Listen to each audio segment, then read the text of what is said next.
आमच्या प्रिय बंधू बहिणींना येशूच्या नावाने आमचा नमस्कार, अभिनंदन. सर्वे संगे सकाळ हा कार्यक्रम दर दिवस तुमच्यासाठी येत आहे. आजच्या वचनाकडे जाऊया. आपण रोज पाहत आहे स्तोत्र संहिता 118:27 मध्ये परमेश्वर देव बापा आपल्या प्रकाश आमच्यावर पाडतो, कारण देव ज्योती आहे. ज्योतिमय जागामध्ये राहणारा परमेश्वर आहे आणि त्याचा प्रकाश आपल्यावर पाडतो. बायबलमध्ये वचन वाचतो आणि न्याय सभेत बसलेल्या सर्व जन त्याच्याकडे एकाग्रतेने पाहत असताना त्यांना स्तेफानाचा चेहरा देवदूताच्या चेहऱ्यासारखं दिसला. स्तेफान एक जवान आहे, पण तो देवाचं वचन सांगत आहे लोकांना. त्याला त्याच्या बरोबर आणखी 7 जणांना कशासाठी निवडलं माहितीये का? प्रेषिताच्या दिवसामध्ये लोकांच्या काळजी घ्यावा, लोकांच्या जेवणाच्या सर्व कार्यक्रम सांभाळून घ्यावा यासाठी. तसं हे 7 जण निवडले. पण स्तेफान काय करायचा? स्वयंपाकाचं काम आटपल्यानंतर रस्त्यावर जायचं आणि येशूच्या सुवार्ता सांगायचं. एवढं जबरदस्त सुवार्ता सांगितलं, त्याच्या द्वारे किती मोठा चिन्ह चमत्कार घडला. नंतर काही लोकांना त्याच्यावर राग आला आणि त्याला धरून नेले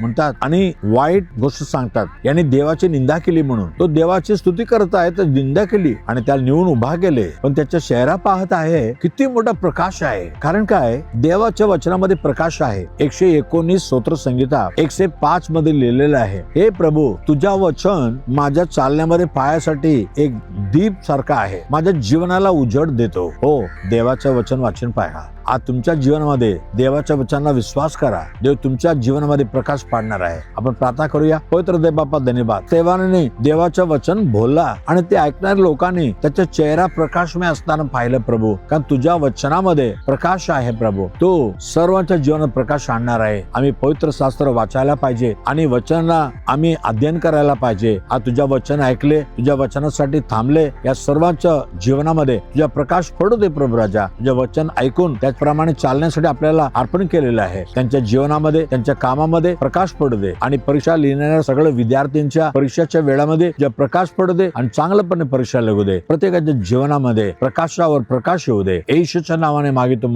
ऐक प्रभू राजा. Amen, amen. God bless you. देव बाबा तुम्हाला आशीर्वाद करो आणि उद्या सकाळी आपण पुन्हा भेटूया. आमेन.